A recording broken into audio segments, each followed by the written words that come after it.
Thank you all for joining us this afternoon. I'd like to welcome you to the Institute of World Politics. We are an independent graduate school of national security and international affairs. It's my pleasure to introduce to you Joseph Humire, the Executive Director of the Center for a Secure Free Society. The center advances freedom and security by focusing on the nexus between security, intelligence, defense, and economic freedom. An 8-year veteran of the United States Marine Corps, Mr. Humire served combat tours in Iraq and Liberia, as well as participated in the first multinational training exercise in Latin America and the Caribbean. He is a specialist in regional security in the Western Hemisphere and is the co-editor of Iran's Strategic Penetration of Latin America. Please join me in welcoming Joseph Humire.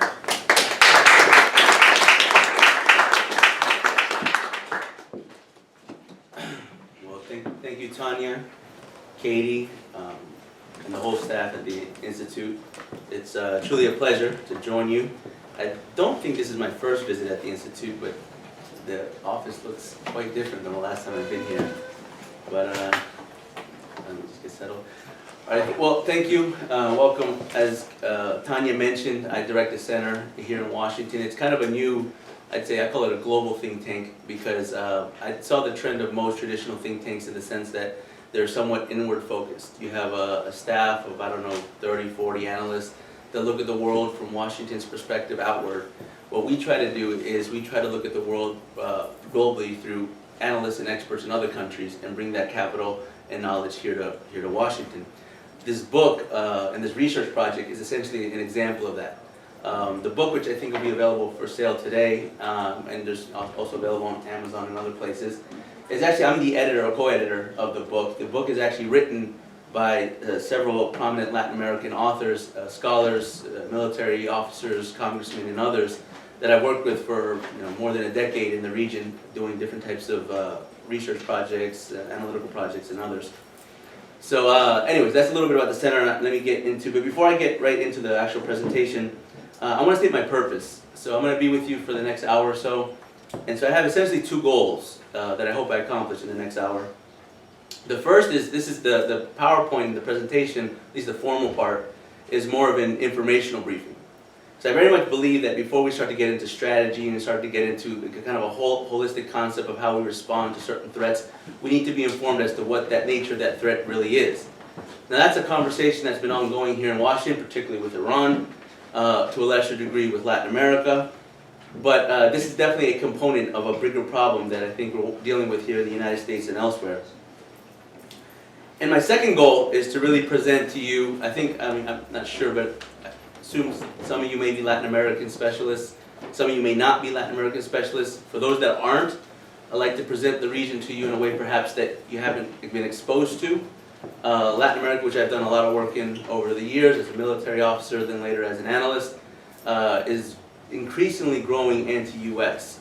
And increasingly growing hostile to U.S. actions. Iran is just one piece of that pie.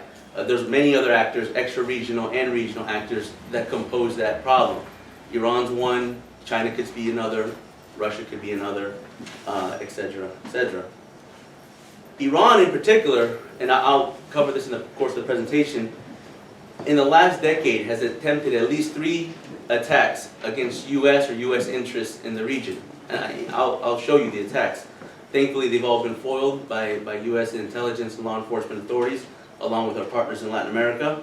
But the fact that they even attempted to attack the homeland in 3 different ways, some more creative than others, I think shows that there's a clear and present danger presented by Iran in the hemisphere, but that threat emanates from anti-U.S. hostile actors from Latin America. So essentially, those are my 2 goals. First, I want to inform you. Second, I want to present the threat. So with that, let's get started. For those of you that are policy wonks or like to follow the policy debate here in Washington, there is a component that's related to this issue that is very much delves into the policy of the State Department, the administration, and also Congress. So the biggest piece of policy, the biggest implication of policy here in Washington related to the Iran-Latin America portfolio is a bill that became law called the 2012 Countering Iran in the Western Hemisphere Act. Essentially, that became Public Law 12-220. That law, which was signed into effect in January 2013, mandated that the State Department do a sort of net assessment, kind of comprehensive review of the nature of Iran's presence activities in Latin America. The law actually stated 12 elements that the State Department had to compile, assess, and review and plan for related to Iran's presence in the Western Hemisphere. In June of 2013, the State Department completed with their mandate, submitted, I think, about a 7-page classified report, followed with an appendix or an amendment, unclassified annex, and an intelligence impact assessment, which very much flew in the face of all the research I've been doing, and I was quite shocked that they did that. Their ultimate conclusion was that Iran's presence and their activities in Latin America was on the decline. That they acknowledge that they're there. They said that they have some activities, perhaps some that are nefarious and worrisome, but that it's not advancing as they would like. Their main reasoning for that assessment, for that statement, was the fact that they examined all the different types of agreements that existed between Iran and probably about a half a dozen Latin American countries. Agreements on economic trade, agreements in diplomacy and culture exchange, even military to military exchange.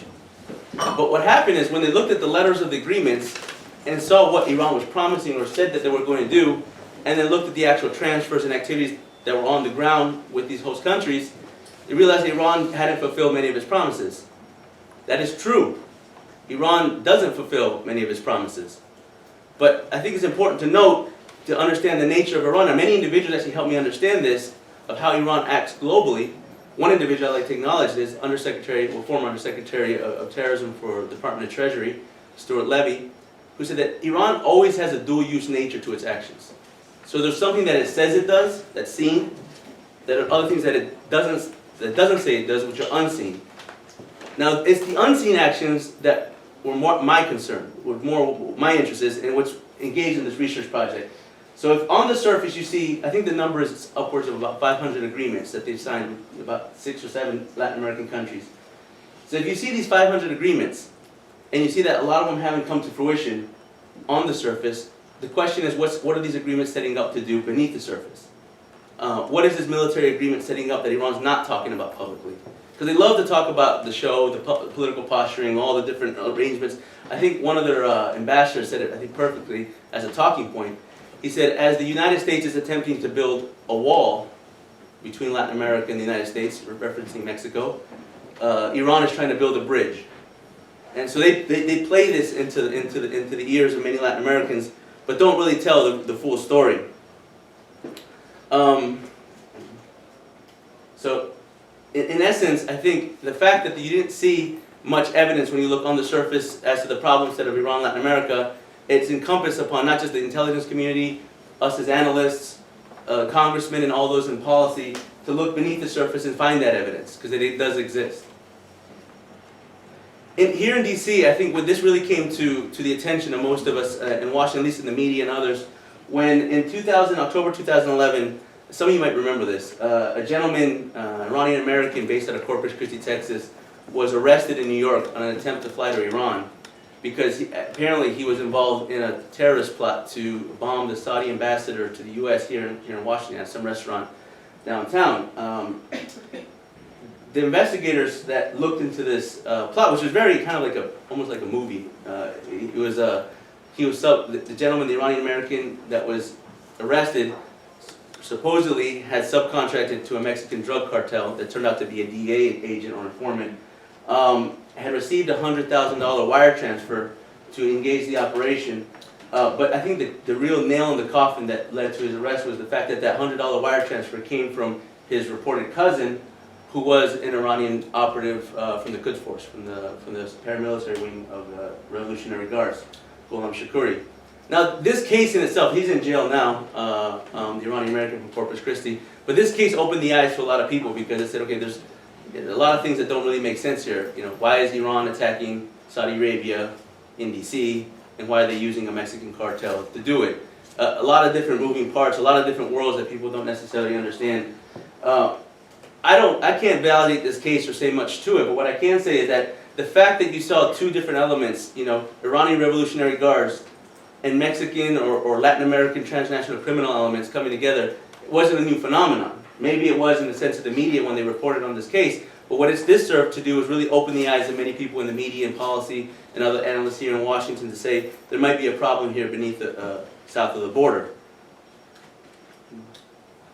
So in essence, this was an opportunity, it's kind of where I began, to start really engaging the public sphere and start talking about some of what I've been seeing over the last few years.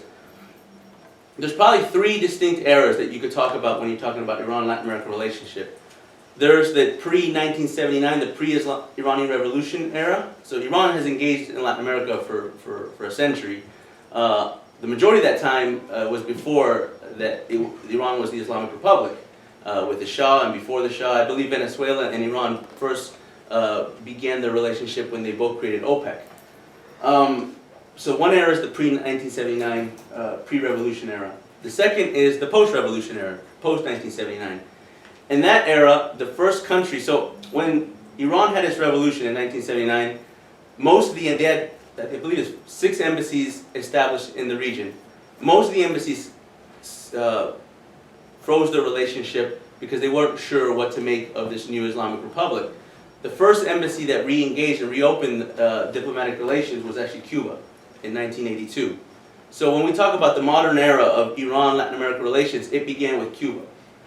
Fidel Castro and Ayatollah Khamenei were the first 2 individuals that really came to contact and decided to forge a stronger bond. That's an important data point if we talk about Iran-Latin America today in a post-Chavez world. Many people believed that Iran-Latin America relationship was a result of personality politics. Hugo Chavez, the charismatic leader, autocrat caudillo from Venezuela, and Mahmoud Ahmadinejad from Iran, who had very similar characteristics, a former military man, a populist, and an autocrat. Yes, there was a personal relationship between the two, but we have to remember that this relationship started way before Hugo Chavez came to power, as it did before Ahmadinejad. So those are the 2 eras, pre-1979, post-1979, and then the third era, which is the focus of most of the book and most of my research, is the post-2004. Now, 2004 has a significance in two areas. One is that was the beginning of formation of a political power project known as the Bolivarian Alliance of the Americas, otherwise known as ALBA. That power project, for those that don't know it, is an alliance, a political economic alliance between, well, there's 5 major countries in the alliance and then about 4 satellite countries in the Caribbean. So about 9 countries in total throughout Latin America, beginning with Venezuela and Cuba, who decided to come together and project their power through the region to unify themselves so that they could stand against the U.S. in the West. Hugo Chavez, if you want to look at his tenure, he began his presidency in 1999 up until 2013 when he passed away. The first block of that presidency was consolidating power within the country. The second block of that presidency, post-2004 when he created the ALBA, was to consolidate power throughout the entire region. He converted Bolivia through the presidency of Evo Morales, Nicaragua through the resurgence of Daniel Ortega, Ecuador through a populist named Rafael Correa, and later started to make moves in other satellite countries in the Caribbean, essentially turning the OAS on its head, because every Caribbean country in the OAS has the same vote as another country, so it renders it ineffective. The last point I kind of want to make on this topic is as this relationship grows, obviously the ALBA has been the core of it. So these 5 countries plus these Caribbean satellites are the core of Iran's partners in the region. Iran actually is an observing member of the alliance, has signatory authority in the ALBA project, and they always have a representative member in any ALBA. ALBA meets about once a year. They have political forums and other types of soapbox, and Iran is always visible, as is Syria, by the way. But there are other countries that Iran has engaged in over the years that I think are just as important, and while they might not be formally part of the ALBA alliance, they are Bolivarian-like. Most notably is Argentina, for those that follow the politics of their president, Cristina Fernández Kirchner. You know that she might not be formally part of Hugo Chávez's alliance, but she definitely emulates some of his politics. She also goes on TV a lot, she also destroys her economy, she also goes after journalists, and she's very much following the playbook as it was written. Brazil, who just recently had an election, Brazil is Iran's largest trade partner, as it is the largest trade partner in many countries in the world, because it's one of the largest countries in Latin America. Brazil is an interesting case study, because Brazil kind of plays all sides towards the middle. If you go to Brazil, they'll say they're friends of the U.S. if Iran goes to Brazil, they'll say they're friends of Iran. Brazil wants to be a friend with everyone, but if you dig deep into Brazilian politics, you know that the political power that brought Dilma Rousseff to the presidency and her predecessor Lula da Silva, it's core to the communist movement in Latin America. It's very closely aligned with Fidel Castro, Hugo Chavez, and the rest. So they have an ideological affinity with the Iranian Revolution and with Iran. Even on the surface, they can't present that publicly because they have the World Cup, they have the Summer Olympics, they have an image that they have to project that's much different than what their true nature really is. So the last point is that, and this I think is making more sense now when we're seeing a post-Ahmadinejad era in Iran, is partners like Brazil, Argentina, Mexico, and others are increasingly important. Historically, it isn't the ALBA countries that Iran has been wanting to go after. They work with them because you go to the dance with those who will dance with you. But reality is they want Brazil, Argentina, and Mexico within their geopolitical orbit because those are the geopolitical prize for their power project. In the book, I think it's in chapter 10 somewhere, I kind of describe a little bit of the strategic aspect of it because, I mean, hence the title, it's Iran's strategic penetration of Latin America. And in the book and in that chapter, what I try to make a case is to say that if you look at Iran and their actions and their activities, you have about a 30-year data set from about 1982, 83 to the present day of all the activities they've done through time. And if you start to examine it and kind of segment it into different blocks, you get a trend line that kind of looks like this. Now this is from 2004 to 2012, but in reality you could extend that to 30 years. And it could be a macro and a micro model. What I mean by that is I say it could be a macro model in the sense that you could look at this at the range of over 30 years through all the countries in the region that they've engaged. And you could look at a micro model as an individual country. So you could take Bolivia, for instance, or Venezuela, for instance, and examine how Iran has cultivated and established relationships in that country, and you follow the same model. The model goes as follows. What Iran looks for when they first come into any country in Latin America, let's stick with the micro first, since, when I study economics, they always say, there's macro problems with micro solutions. So let's stick with the micro. If Iran was to say, come into, let's just use Bolivia, for example, comes into Bolivia, the first thing they'll do is establish relationships with the Islamic communities, however small it is, be it, a place like Brazil with 1 million Muslims, or be it a place like Bolivia with probably 100,000, if that. They'll establish a relationship with the Muslim communities looking for two things, political projections and access to wealth. Some of these communities have very prominent businessmen, have very prominent export-import type activity, so the access to funds and wealth, and those that are access to the political players, to establish some type of base of support. Once they get enough of that access, they tend to establish formal diplomatic and economic channels. That's where you actually see, in the countries where you see an embassy start up, it's because they've had some success on the cultural realm. They've had some success with the soft penetration. And then once they have the formal channels, the commercial agreements and the diplomatic exchange necessary, is where you start to see the entrance of military personnel. Now there's only two countries that I know of in Latin America that actually went through this whole spectrum, and that's Venezuela and Bolivia. Both in Venezuela and Bolivia, you see an unprecedented amount of military, both formal and informal, personnel in the country. That's completely unprecedented in the region. That never happened in the 80s, in the 90s, and it definitely hasn't happened only in the recent last 5 years. But what I see this as is I see this as a pattern to try to understand Iran's intent and what they're actually trying to do by coming to Latin America. And as I interpret it and understand it today, I see their intent as part of one aspect of what they're doing around the world, which is building legitimacy. So Iran today, in Latin America, I see it very much at an inflection point. It's at a point where it's pretty much had a holding pattern. They've gained a lot of access thanks to the ALBA, but the ALBA's kind of fledgling. It's on its downslide. Hugo Chavez passed away last year. Since his death, there hasn't been a clear leader emerge, at least within their project. Hence, Iran has kind of kept a holding pattern. That doesn't mean that they're on decline. That just means that they're waiting to see where the chips fall and where the dust settles and seeing where they're going to leverage their investments. I think this year, and particularly next year, you're going to see where some of those movements are going to take place. But essentially, the big project is about building legitimacy. And that's no different than what they're doing in Africa, no different than what they're doing in Asia, in Europe, and elsewhere. They're on a global public diplomacy campaign.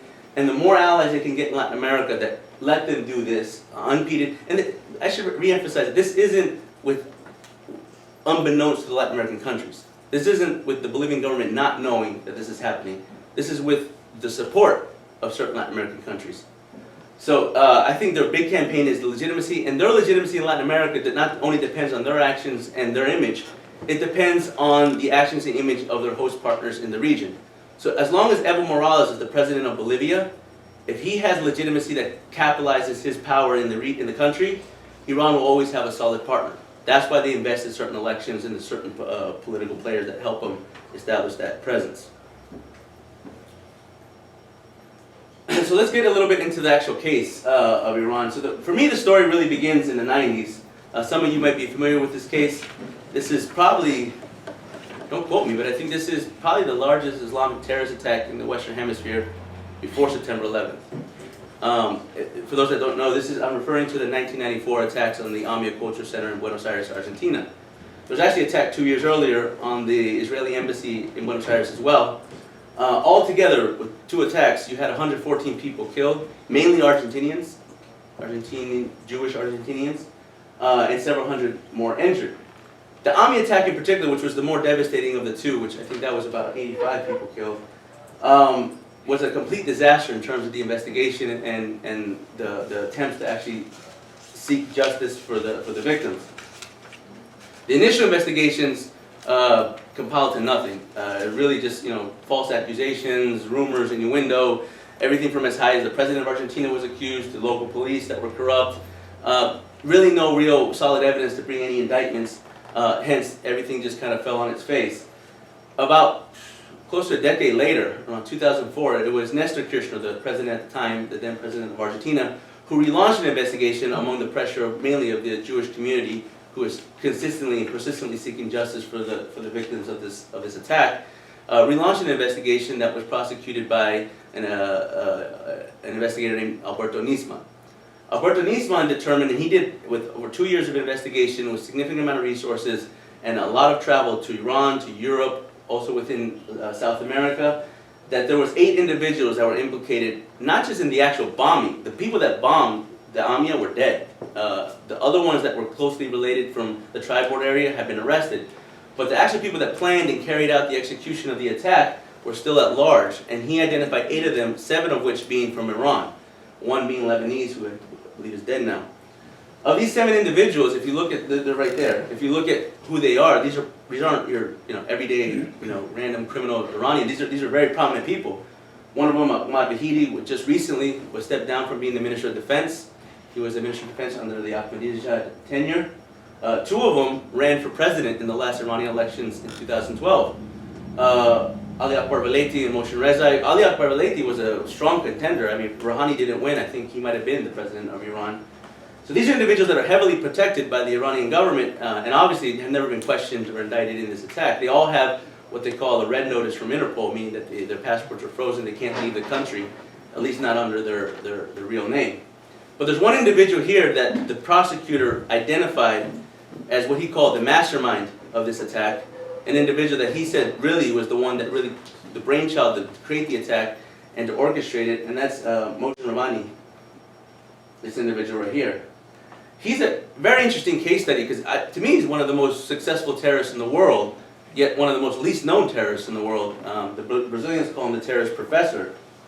Mohsen Rabbani came to Argentina from Iran in 1984 under the guise of a commercial attaché. So he was sent to Iran as a commercial he was sent to Argentina as a commercial attaché, supposedly to inspect the livestock because there was a lot of trade of agriculture from Argentina to Iran. But he used that cover to establish a mosque and an Islamic culture center, the first major big mosque in Argentina and culture center that belonged to Iran. And he also used that to do what I mentioned in that model, to infiltrate the Islamic community. Shortly after he arrived in Argentina, he created this culture center called the ASIA. So at the time, Argentina had different Islamic communities. It had a Syrian community, a Lebanese community, a Pakistani community, and they're all kind of spread out, which is near this tri-board area, the southern corner of Argentina. He unified these communities, he indoctrinated them, and he became a leader of the Islamic community. in Argentina. He then started to work towards engaging the politicians in Argentina. I mean, we're talking about a 10-year operation. He arrived in 84, the attacks didn't happen until 94. He was in the country for 10 years, and it wasn't until the last 6 months of his time in Argentina that they gave him diplomatic immunity so he could leave. In the last 6 months before Moshe Rabbani left Argentina, then he became the culture attaché to the Iranian embassy in Buenos Aires, giving him that diplomatic protection so that they knew once the time the bomb goes off that he can leave the country without any questions through customs and other places. Reportedly left through Chile, and supposedly after the attack left and hasn't been back, although we know that not to be true. So a lot of times when I talk about that case, the AMIA case, for those that are interested in this topic, is very important to understand the study. There's plenty of documentation on it. Niesmann's reporting has been very helpful into understanding that case. But there's certain precedents that you take from that case and you carry it forward to what's happening today. Here's a case that's very less well known. This is linked to the other one, and I'll explain why. But the other one was, okay, that was an attack that happened in the 90s. Granted, there's no there hasn't been any convictions, but you're talking more than 20 years ago. How does that relate to what's the Iranian threat in Latin America today? Well, here's a more recent case. This is a case in 2007, so we're talking more than a decade later. It's a case in 2007 where attempted terrorist attack was going to happen in Buenos Aires. I'm sorry, in New York City. The attack was to blow up the JFK International Airport by sending several bombs on the gas pipelines underneath the airport. This would have been devastating. Perhaps bigger than 9/11 if they were able to pull it off. The individuals that were arrested in the attack were a terrorist group that was identified in the Caribbean, in Trinidad, but mandated through a leader in Guyana, a gentleman named Abdul Qadir. Real name is Michael Seaforth. He had converted to Islam in the 80s, became a prominent Islamic figure in the Caribbean, but also became a prominent political figure in Guyana. He became the mayor of Linden, a very popular city. He also became a parliamentarian for several times. But when you look into the case and you dive deep into the records of the case, you get to notice to see where Abdul Qadir really began his conversion and his radicalization to radical Islam. And what you see in the case is that he had a very long-standing and close relationship to Moshe Rabbani. If you look at the case, you actually read the letters of Qadir to Rabbani, empathizing, his persecution, they call his persecution by the international and Argentinian authorities. He sent his daughters to live with Rabbani in Iran for a period of time. Was very much, safe to say they were very good friends. And so he was working as a politician in Guyana for several years before he even attempted to try to do this attack that thankfully got foiled by law enforcement intelligence authorities. But the important part of the Qadir case to me is it serves as a prototype. Because in the AMIA case, the people that carried out the attack and the people that actually executed the bombing were Iranians or Lebanese or Syrian individuals from the Middle East into the region that carried out the operation. In the Qadir case, you're talking about indigenous Latin Americans, people that are actually from Latin America that are now carrying out terrorist attacks on behalf of Iran. It's a completely different modus operandi, a lot harder to detect.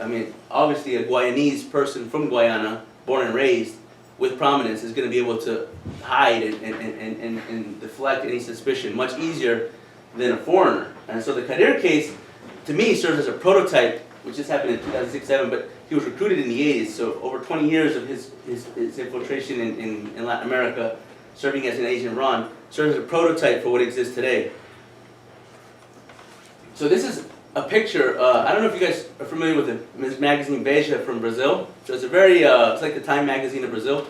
It's a very prominent magazine, and Veja did a very interesting and very excellent expose of Iran's presence, or not just Iran, Islamist presence in Brazil, which it's the most, Brazil is one of the largest countries in terms of population in Latin America. It also has one of the largest Islamic populations in the region.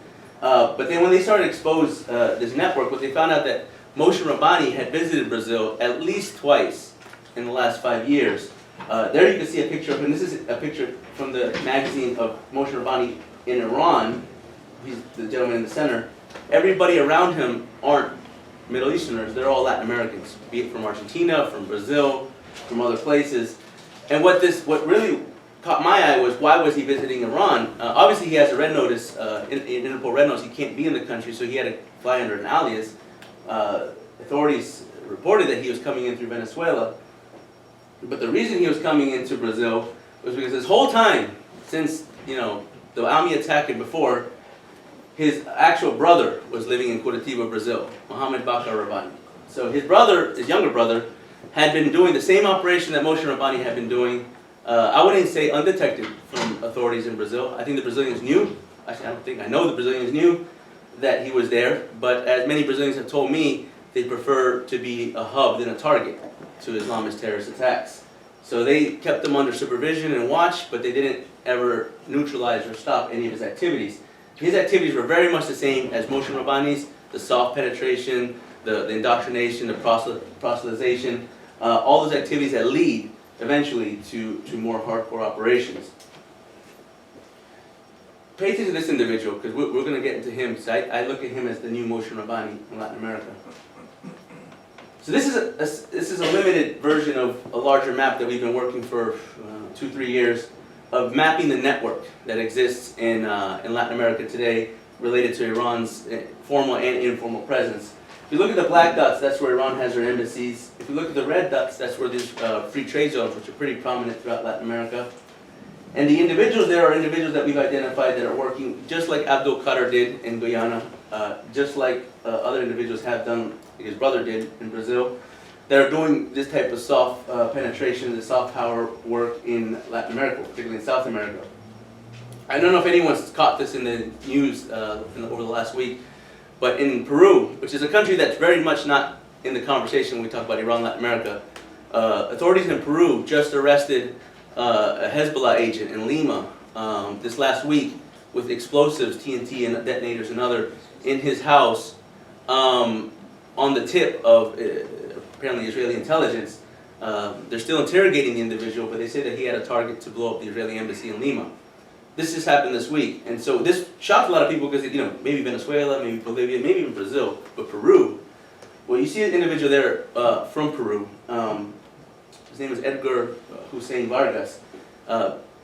Iran's been president in Peru for many years, very invisible. If you look at that model, that old model that I was showing you, the trend line, the spectrum, in Peru they're very much in the cultural stage. They haven't advanced to diplomatic and economic. They don't have an embassy there. They don't have a real real formal agreement with the Peruvian government, much less their military personnel. But where do they have? They have it in the next door country in Bolivia, and that allows them to operate kind of unimpeded through the southern part of Peru. So when I heard the news, it really wasn't a surprise. Actually, I frankly thought that would be one of their target countries, Peru or Colombia, where I think they're very closely casing. But this is a small example of that network that I think this is not even close to what it really exists, but it gives you an example of what we're looking at and tracking to make sure we understand how these networks operate. Now, this is the individual I showed you in that last picture. I think you pay attention to him because he's very public. He's an individual, he goes on TV. Iran has a public information campaign that they put out through Latin America. It's a Spanish-speaking broadcast called HispanTV. It's based out of Tehran and Madrid, and they broadcast, I think, through 16 countries in Latin America in Spanish, talking about everything from Islamic guidance to actual operation, things that are happening in the Middle East. They're projecting it to Latin American eyes from their perspective. Well, he has a show on that network. His name is Suhail Assad. His show is called Open Dialogue, which it's like a terrorism TV show. He brings on people from Latin America, and then part of that network that we're mapping is by watching his show. He brings on people from Latin America to talk about things of interest to their specific countries. Just so you get the sense of the background of Suhail Assad. Suhail Assad was Rabbani's disciple in Argentina. So when Rabbani lived in Argentina in the 80s, before he did the AMIA attack, Suhail Assad was a kid, and he used to help him with the radio programs, with all the public information campaigns that would go out to the Islamic communities. His brother-in-law, which is through his mother is the sister of the other individual that's on this picture, Abdul Karim Pas, was Rabbani's right-hand man. Now, Abdul Karim Pas is a little older now. He's still active, but I don't think he's doing as much publicly as he used to. Suhail Assad is, I think he's 39 years old, speaks Farsi, Arabic, French, Spanish, English. He has a PhD in Islamic theology.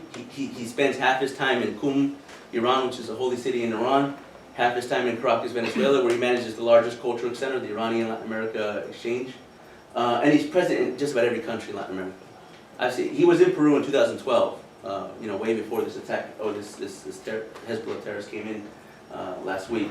So he's an individual, I think, that's doing a lot of the work that Rabbani is, but again, like the Qatar model, he's an Argentinian, native Argentinian. When you hear him speak Spanish, he speaks flawlessly like an Argentinian. He's completely accepted amongst the academic Islamic communities all throughout the region. And he has a very public profile, but he's very hard to really track and detain. The Mexican authorities actually, I think, stopped him at one point because too many red flags were popping up under his name, which I think forced him to move down to Salvador. But anyhow, that's just a small example of what I think the network is looking at today. So let's go back to how this maps out in the region. This is basically what Iran's presence, formal presence in Latin America looked like 2004 or pre-2004. He had 6 embassies spread throughout the region. A lot of these embassies established relationship before the revolution, so they were embassies that were established all through the 1900s. Kept the relationships once the Ayatollahs came to power. But you got to remember, this took about 50 or more years to establish all these embassies and presence, which is not a lot, but for a country that doesn't have a whole lot of relationships with this region, it's probably more than they need. Within 5 years, between 2004 and 2009, they almost doubled their presence in the region, establishing 5 more embassies for a total of 11 embassies, which is way more than they need as far as actual presence and activities that they're doing. If they're doing 500 agreements, they don't need 11 embassies. The 2 embassies that I'd say are probably the most important in the region, or at least the most active, are Venezuela and Bolivia. Many of you probably heard about Venezuela, know a little bit about Venezuela, seen all the chaos that's gone on recently, particularly this year with the riots and everything. Well, Venezuela was, for all intents and purposes, the gateway for Iran and Latin America. They established the biggest relationship, and Hugo Chavez was very much an admirer of the Iranian Revolution and viewed the Ayatollahs as a recipe for success. But in the aftermath of his death, and all of the political instability that exists in Caracas today, I think that's changing, and it's changing gradually. Bolivia is becoming more and more important. This past June, I was at a summit that's called the G77. For those that know, it's the G8, the G20, pretty much everybody else.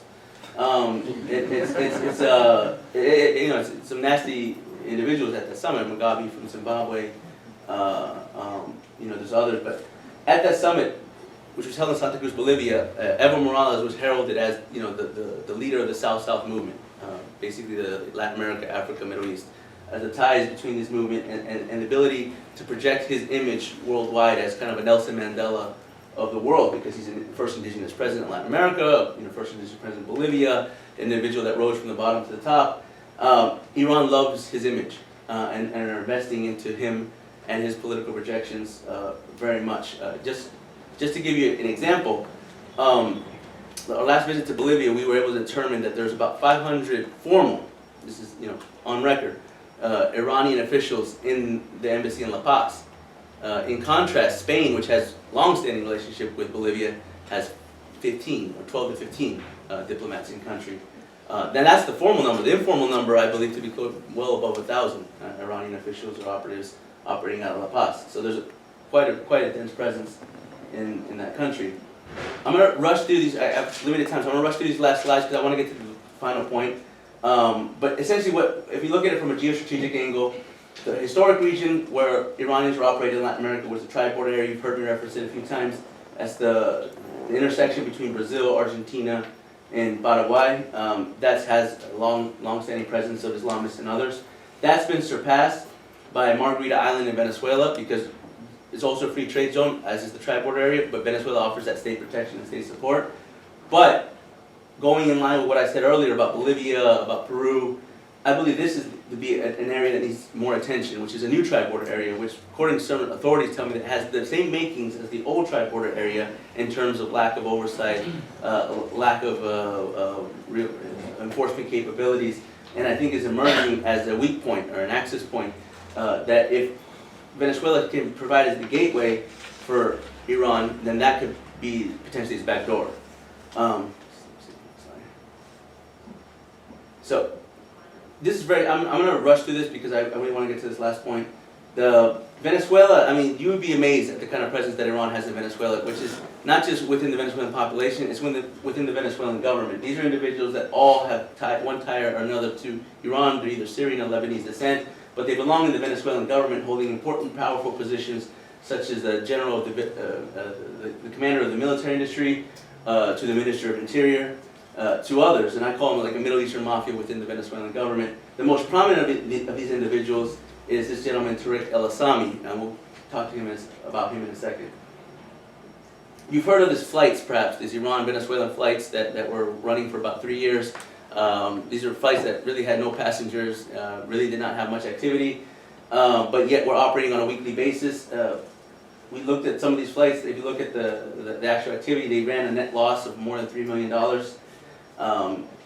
Yet they were continually being funded and operated. My suspicion was they were being used to extract minerals and to insert their operatives. Moshe Rabbani was rumored to be on one of these flights when he went to Brazil. And this is the point I want to make. So the point I want to make is, up until now, I've talked a little bit about the soft penetration, the cultural exchange, all that stuff. We know about that, the mosques, the culture centers. Then you move into how they use that power to actually project a bigger influence in the region by establishing more embassies. You went from 6 to 11. They established agreements, exchange. But then you start to see the true nature of the Iranian regime, which you have to remember, more than 50% of Iran's production today is in some way or another tied to the IRGC, meaning that the military industry controls a large part of the petro industry in Iran. That's also the case to some degree in Venezuela. This is a map of the northern part of the Caribbean ports of Venezuela. All the black dots are the military bases, the major military bases of Venezuela. This is where Iran has major military presence in the country, where they have big projects. This is a presentation in itself, so I'm just going to give you the upshot. The upshot is every single military project that Iran has in Venezuela has a dual-use nature. Meaning, if they're building UAVs in Maracay, yes, they do build a UAV in Maracay, but they also build something else. If they're building chemical plants in Moron, yes, they do have chemical plants in Moron, but that Moron base serves for something else. Establishing the logistical links between these military activities to understand what exactly they're trying to do is the job of analysts and officials today, to really understand exactly what it is they're trying to do. Not coincidentally, along where all these military projects exist in Venezuela is where all the commercial ventures exist. You might have heard of a tractor factory in Venezuela called Iran, a joint tractor factory, or a joint auto manufacturing facility that produces cars, Iranian cars in Venezuela. Neither of these sell a lot. I mean, they both run deficits and they're both in black for many years. But they're strategically located all along these military ports. And what we come down to at the end, is we come down to a sort of production line. A production line that moves minerals, materials, weapons, and other types of things related to Iran. Not so much their nuclear program, but their ballistic missile program in and out of Venezuela. That last state right in the corner right there in the hub where that red dot is, where it says Aragua State, the reason why that's strategically located right there is important was because earlier in the presentation when I mentioned that the Minister of Interior, Tariq El-Assami, he controls that region. He's the governor of that region. And he, to me, is probably the most dangerous individual in Venezuela next to the Assembly President, Diosdado Cabello. So this is an example of the military presence that they have in the region, but it also extends to a paramilitary presence. Bolivia and Venezuela have seen a rise of besieged paramilitary forces in their country. Here's a picture of 2009 when Venezuela signed a mill-to-mill agreement to do defense cooperation, which is fine, it's normal, there's nothing wrong with that, but in this picture you see an individual that doesn't look like the others, and he has a khaki uniform. That's General Nagdi, who's the commander of the besieged paramilitary force of Iran in Venezuela. You also saw Nagdi later in Bolivia when they inaugurated Asymmetric School of Defense. The major point I'm trying to make here is that the level of escalation of Iran's presence and activities in Latin America is reaching to levels that are completely unwarranted and unprecedented. They have an ability to now work within certain countries at a level that far outweighs the capacity of the United States. In Bolivia, for example, where our embassy is considerably shrinking and our capacities in the countries are pretty much diminished, Iran is replacing us in things like counter-narcotics, and things like defense cooperation, and things like satellite building and UAV production. And they're doing it at the expense of the Latin Americans themselves. Now, why would these Latin American countries do it? Well, there's many reasons. We can get to some of that in the Q&A, but frankly, a lot of it has to do with just straight cold hard cash. Many people have told me Chavez received, outside of just the agreements, has received more than $30 million personal from the Iranian government to be able to carry out some of these operations. So I'll end with this, and then we can open up the floor to some questions in a few minutes. But the main thrust of this point is that I used to box when I used to be in the Marine Corps, and there's an old saying in boxing that it's the punch you don't see that knocks you out. And if you look at the map in the world of the way Iran is operating globally, I think Latin America is that weak point. It's that area that the United States pays less attention to, largely considered a foreign policy backwater for the United States. It's the area that probably we have the least amount of presence, engagement, losing a lot of allies daily on a weekly basis.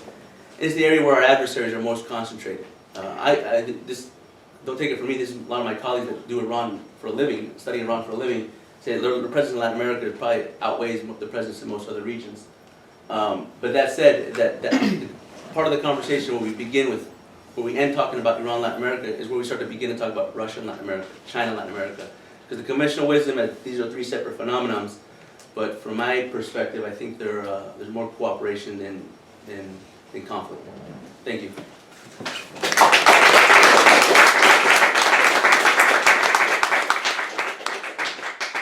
There's some time for questions. If you could please state your name and affiliation before your question. Yes, I'm Russell King, federal employee. I was wondering, does Iran have any relationships with small Caribbean countries whereby they get passports so that Iranians can travel in the Western Hemisphere under the passport of a small Caribbean island as opposed to Iranian passport? Yes, the answer is yes. There's actually a part of the slide I don't think I got to, but there's a policy report separate from the book that's here. I have a few copies I can give to you. It's called Canada on Guard. It's about immigration security. What the policy report focuses on is on an immigration scheme between Iran, Venezuela, Cuba, and other countries where they provide legitimate documentation, immigration documentation, passports, visas, and other type of IDs for that Iranian, not just Iranians, but Syrian, Lebanese, and other Islamic militants can travel throughout the region. That has extended into the Caribbean, most notably Belize. Belize has the same kind of operation they have in Venezuela, where the authorities actually provide legitimate documentation to people from Iran and other places. The most prominent case that you might want to look at is the case of a gentleman named Rafiq Laboon, he was trafficking, human smuggling individuals from Venezuela all the way up to California. He was actually known to be, I think, an imam at a mosque in San Francisco. He was arrested in Merida, Mexico, because it pretty much disrupted his smuggling network.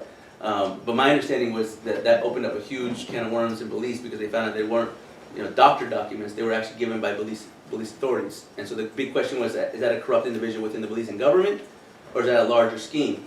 Now, I can't say this with any definitive nature. I don't know, to be honest with you. But my sense is I think the Venezuelans were paying the Belizean government to provide that service. Lieutenant Colonel Vegetable from the Polish Embassy. I just wanted to ask you, thank you for, first of all, thank you for the most interesting presentation. Three things. Ballistic missile program possibly conducted in Latin America. You mentioned something in the science, if you could go deeper. How is, the second question is, how is Iran financing all this activity in terms of economic problems?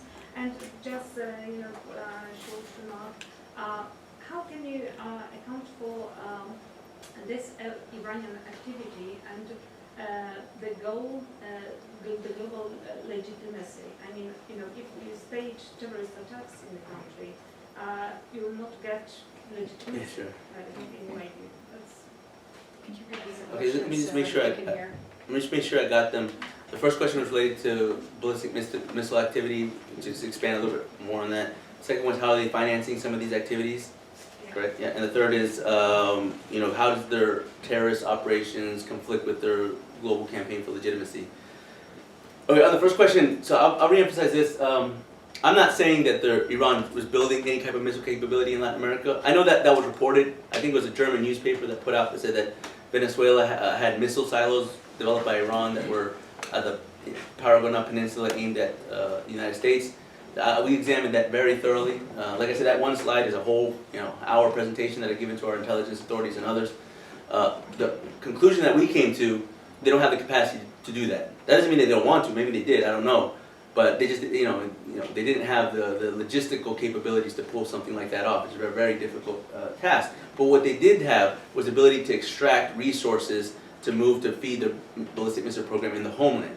So as you know, we talk a lot about Iran's nuclear program and the growth, but we can't forget that that's Iran's projected power, right? Iran's current power belongs within the ballistic missile program. They're one of, or maybe the largest missile power in the Middle East. I believe they're more powerful than Israel, with the largest short-range to medium-range ballistic missiles, the Shahabs and others. The more that program grows, the more it has to eat. And the more it has to eat is the more resources it needs. And outside of things that relate to their nuclear program like uranium, there's any of minerals in Latin America that apply to the missile program. Thorium, lithium, Bolivia is probably the lithium capital of the world, tantalum and others. So in that sense, that's, I believe, how they're helping their missile program from Latin America. As far as the financing, that's interesting. One of the drawbacks was the sanctions. This, I do agree with the State Department in this sense that they had limited ability to really do what they wanted to do because the sanctions were hurting them. The financing was more difficult to be able to move money in and out. They looked at different ways to evade sanctions through some of these Latin American countries. Ecuador played a prominent role in that. But they found very creative ways to get around them. One example, this is where I think that, that when I said Russia, China, Iran, that all kind of converges. Well, a lot of the transfers that were coming from Iran to Ecuador and Iran to Venezuela were coming through Chinese banks. So Iran would send the money to China through their oil agreements. Then China has plenty of agreements with these countries, would send the money to Latin America, to Venezuela or Ecuador, and kind of triangulate the money so that it doesn't look like it's sanctioned funds. That can change because when we did the majority of this investigation, Iran was heavily sanctioned. It was kind of viewed as a pariah in the international order. We're in a negotiation right now with Iran over the nuclear program. We're discussing, diminishing sanctions and alleviating a lot of that pressure, economic pressure. So in this time, if Iran is successful at convincing the West and the world that they are a legitimate player and they want nuclear power for peaceful purposes, you could see them have more access to cash and different financial systems. And in that sense, I think they'd be able to fulfill a lot of the agreements they have in Latin America. And the last question about the legitimacy and yeah, it's true. I mean, the AMIA case actually, if you look at it kind of like on that trend line, the AMIA case hurt them. It pushed them back. 10 years, it took Hugo Chavez to come to power before they were able to really re-engage like they wanted to. They had some momentum, and then they hit the AMIA, and then they kind of stayed quiet for about a decade, and then Hugo Chavez came, and then they re-engaged. If there's a terrorist attack today in Latin America for whatever reason, sponsored by Iran, yeah, granted, it's going to cause them a whole lot of problems, but they make that calculus. They make that calculus based on their objectives and their intentions in the region and globally.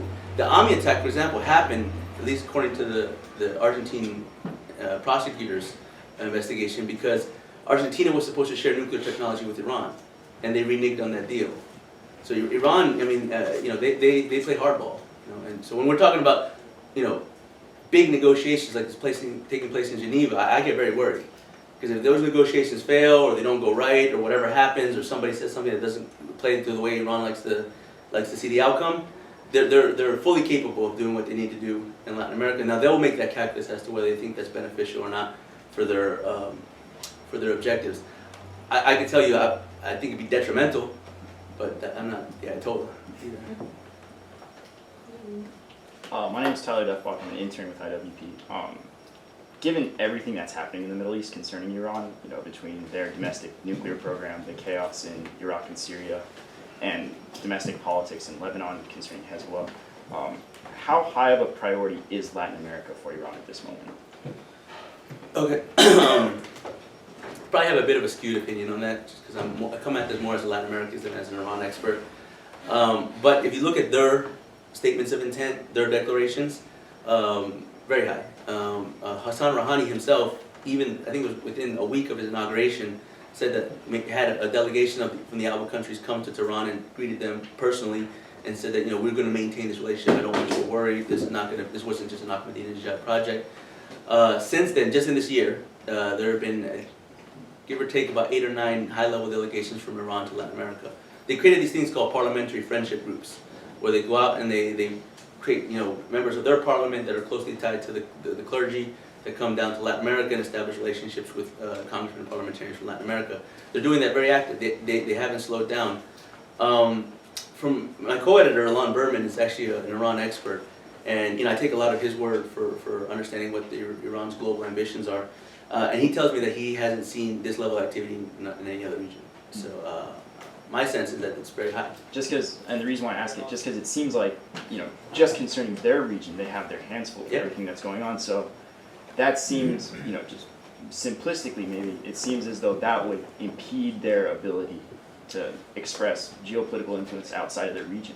Yeah, that's true. I think maybe you could think about it this way. If you look at Iran on the map in the Middle East, right? Actually, I have this somewhere here in the slide, but if you look at them on the map in the Middle East, if you surround all the countries that are surrounding them, Saudi Arabia, Iraq, Turkey, Afghanistan, U.S. presence is very visible. They see us all the time, everywhere. So for them, it's a full-time problem. The United States engagement in the Middle East is a full-time problem that they're all constantly figuring out how to get around. If you look at our region, Canada, Mexico, I mean, we have problems, but they're not like that. So while we can afford to think part-time about Iran, they can't afford that on us. And so over the last decade, they've made that calculus to say they want to diminish that disadvantage. But they can't do what the United States does. They can't send carriers to the Caribbean or send, a bunch of military outposts all throughout the countries. They have to do it in an asymmetric nature. They have to do it through the mosques, the culture centers. They have to do it through the commercial agreements. But they are building. And intelligence, they say, for intelligence I used to work in for several years, they say that intelligence drives operations and that intelligence is meant to prepare the battle space. So if you're doing high-level intelligence, I'm not talking about just counter-espionage or just surveillance. If you're doing full-game sourcing and elicitation operations that are at a very high level, it's usually because you're preparing for a larger operation. So in my sense, a lot of this may be intelligence-related, soft subversion, but it's meant to do more in the future. Hi, Carl Galvin, a retired customs agent. Oh, I'm sorry. Sorry, you can go ahead. No, please. Alicia from the Asia Group. In regards to what you mentioned earlier in Brazil's position and trying to be the middleman and not taking too many sides, considering its energy capacity and Iran's needs and expansion in the energy sector, as well as Brazil's close borders with Bolivia. Bolivia has 70% of lithium at least. Do you think that Iran will be focusing more on Bolivia and Brazil, or is it still going to be focusing on Venezuela because of its close relations with the government? Iran's always focused on Brazil. Brazil has been their geopolitical prize for years. They've had some engagements, they had some success under the Lula administration. Lula actually was very warm and welcome to the Iranian presence. Dilma has been less so, but that's on the surface. The way the Brazilian government described it to me, they say, while there's a change on the retail, there's no change on the wholesale. So while Brazilian government may say, no, we don't accept a meeting without Ahmadinejad or not maybe Rouhani if he was to come, in the lower levels of government, they're very much engaged, consistent. There's a huge Palestinian, Lebanese lobby in Brazil that constantly projects different types of projects for in the country. There's a large Islamic population that so they have a lot of room to maneuver. But I say it's very important to them. Brazil plays a key role in one sense that there are two big sporting events. One just passed, one coming up, the World Cup and the Summer Olympics. One of the biggest weaknesses, we cover this in the last chapter of the book, where Ramina and Alam kind of go through the policy aspect of it. One of the biggest weaknesses to all this activity is the fact that Latin American countries don't have an anti-terrorism framework. They don't consider Hezbollah or Al-Qaeda terrorists. They look at that just as another criminal group or as a problem for the U.S., but not for them. In Brazil, we actively tried to get them to adopt legislation to create that legal framework. There's actually 6 bills in the Chamber of Deputies for the Brazilian Parliament. The one more prominent one that really was introduced last year that would designate, do something similar to what we did here with the State Department with the Foreign Terrorist Organizations list that gives law enforcement a lot of additional capacities. But the Brazilian government won't do it. I'm not convinced they won't do it in the future. I hope they would, but it's very difficult. And Brazil would make you believe that they'll do a lot, but when it comes down to putting pen to paper, they'll do very little. So I don't know if I'm really answering your question, but I'll say like this: Brazil, it's a challenge but an opportunity for the United States. If we really want to neutralize this threat, I think we need to engage Brazil very carefully and very effectively. Hi, Carl Galvin. Since the U.S. affiliation. Retired U.S. Customs agent and a student here as well. Since the U.S. unilaterally withdrew from the Bretton Woods International Monetary Agreement back in '71, we've kind of weaponized our system of credit. And in instances like Iran, we've just sort of turned the switch and cut them off from Western banking. And I think that's had an effect where we've driven them into seeking relationships with many other countries and caused many other countries to be skeptical about not having kind of a backup. I wonder if in your communications with people from these various countries, do you sense an interest in moving forward to a new Bretton Woods kind of agreement that would stabilize? On the U.S. side? Well, either from the U.S. side or from the side of other countries. Yeah, so nothing that's similar to the Bretton Woods system, but there are monetary systems that are being developed in Latin America that have been used in the past for the benefit of Iran, mainly to evade sanctions at the time, but can be used as a way to establish commercial frameworks that can move stuff in and out without the supervision of financial authorities that are generally Western or U.S. led. One country specific really takes the lead in that role, it's Ecuador. So the biggest complaint, and this is not just Iran, this is actually Russia, this is China, who does a lot of business in Latin America. China has probably become the second largest trade partner for many countries in the region. One of the biggest complaints is the hegemony of the US dollar in trade transactions. So everything that comes in and out of America, one way or the other, has to be pegged to the dollar. The price of oil is pegged to the dollar, and it limits their ability to move and maneuver how they would wish. So they've introduced this idea of creating an alternative framework, a monetary framework. The BRIC banks that was opened in Sao Paulo just earlier this year was a part of that discussion. I think China made the initial deposit of $2 billion. And Ecuador took a leading role in that. So the two South American economic frameworks that exist, one's called UNASUR, the other's called Mercosur. The idea is they're going to merge the two and peg them to a virtual currency, kind of like a Bitcoin, but a government-run Bitcoin, to basically make that as an accounting system for the BRIC bank. That would completely take the dollar out of the question. It would allow like the renminbi to be the major trade sponsor for Brazil, for Bolivia, for Ecuador, and others. And they're actively in the works. If you look at Ecuador today, they've introduced this new electronic currency. They introduced a new law. I just came back from Ecuador yesterday. They introduced a new law it's called the Financial Panic Law, which is a very interesting law. You probably heard of some of the oppression on journalists in Latin America, and Venezuela and Ecuador. But this law actually says if any, not just a journalist, if any individual in the country makes a statement that creates any source of financial panic, you're incarcerated for a minimum of 7 years. So that means like if you're an economist and you say, you know, our outlook isn't good, you know, our deficit's high, and you know we might go into shortages in the near future, you could go to jail. So it's to me that's a part of introducing this new framework, this new monetary framework. And you know, for those, I mean, many of you probably are scholars of war and scholars of warfare, right? The 5 domains of war, traditional 5 domains of war: air, sea, land, and space, cyber. The 6th domain, which isn't talked about as much, economic, is I think more prevalent in Latin America. Economic, that's where a lot of that economic warfare takes place, and monetary discussions are part of it. Thank you. Nancy Megas from the Center for Security Policy. Joseph, thank you very much. It's an excellent presentation. You know, some people believe that Iran is just strategically placing itself there in case of some kind of conflict, future conflict with the United States, and other people believe that Iran is there as a way, you know, to do harm to the United States. What is your view? My view is that Iran is operating to change the balance of power in the Western Hemisphere. They're one aspect of that, one player in that game. I think China and Russia are also doing the same. And the most interesting thing to me at this point of my research, because I've done a lot on Iran, but what really interests me now is the convergence of those 3 actors in Latin America and how they're actually shaping and reshaping the region so that it goes against U.S. interests. Not just you know, U.S. interests in the sense of trade and commerce, but also U.S. military interests. Our Southern Command, or our main combatant command that monitors and engages Latin America, has openly said this. Matter of fact, in that State Department report, the one that said Iran's impact or influence was waning or declining, the one element of government that said that's not our assessment was Southern Command.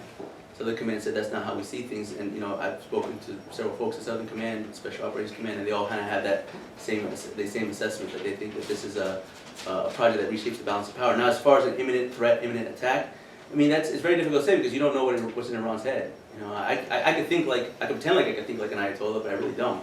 You know, and the reality is that the calculations that they make on how they want to see their power projected is way different than what I think it could be.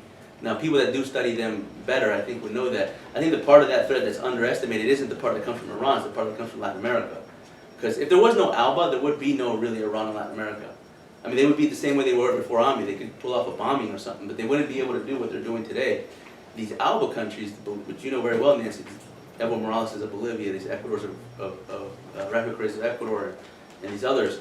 These are individuals that, if you study their mindsets, do view themselves as, at some point in the future, having a confrontation with the U.S. Hugo Chavez used to say this very vocally. He used to say that, you know, at some point, some people thought it was propaganda to get his people kind of like united, but I don't know, I think he really did believe that. I think he did believe that at some point that, you know, in order to have this Bolivarian project, this 21st century socialist revolution, that you have to confront the West at some point. But they're not going to do it, you know, the way we think they will do it, with, you know, sending carriers to Florida. They'll do it some other way. Evgeny Novikov, Center for Security Free Society. My question is about Russia. You know, the Latin America for Soviet Union and now for Russia was always considered, especially for security and for intelligence sources, Soviet and Russian, as a base for anti-American activities. Most sleeping agents came to the United States through Latin American countries. And now, after the sanctions which was imposed on Russia, Russia is paying a great attention to the Latin American countries. And especially not only intelligence services of Russia is paying attention, but also military-industrial complex. You know, they are moving into Central American countries, especially in Venezuela. My question is, do you notice any cooperation between the Russian, and especially intelligence Russian, and the military-industrial complex Russian, and cooperation with the counterparts in Iran, with the Iranian intelligence and Iranian military-industrial complex? Maybe, you know, when they're creating these industrial military enterprises in Latin American countries, maybe Russian also penetrating there, and they share their, you know, technology, military technology there. Intelligence sharing, I'm sure, is taking place. Intelligence, like you know, again, is a commodity sold, bartered, exchanged. I'm sure that happens. I don't have any evidence, or I haven't seen Russian-Iranian cooperation in Latin America. I wouldn't discount it, but I haven't seen it. I also haven't been looking specifically for it. But I think the points of nexus that you might be alluding to is the oil industry. So Latin America, like you know, many other parts of the developing world, has a lot of oil. Many of these countries are commodity countries that are dependent on exports. Oil being one of them, one of the major ones. Venezuela was a petroeconomy. You know, Ecuador is kind of a petroeconomy. Bolivia has a significant amount of oil. These are three of the countries that are probably the most prominent when it comes to Iran-Latin America relationship. And so what I seen with Iran was that they would use those energy agreements and those energy frameworks to establish a cover and plausible deniability for military transfers that are sanctioned as of today. You know, Russia also has several agreements with those same energy companies. Gazprom, for instance, has several agreements with PDVSA in Venezuela, as well as with Petroandino in Ecuador. So, I mean, that's where I would look. I would look at the energy sector and see where those try to map that maze and see where Russia fits into it. Good time for one more question. Derek Weddington, Missouri State. My question is on Hezbollah and its role in Latin America. Is it working as a proxy of Iran, or does it have its own agenda? I think Hezbollah is proven to be a proxy for Iran. In Latin America particularly, they get a lot of command and control from Iran. Hezbollah was the one that carried out the AMIA attack, but it was completely coordinated, funded, planned, and prepared by the Iranian embassy in Buenos Aires. If you look at that old map of all those centers, all those embassies, I'm sorry, right?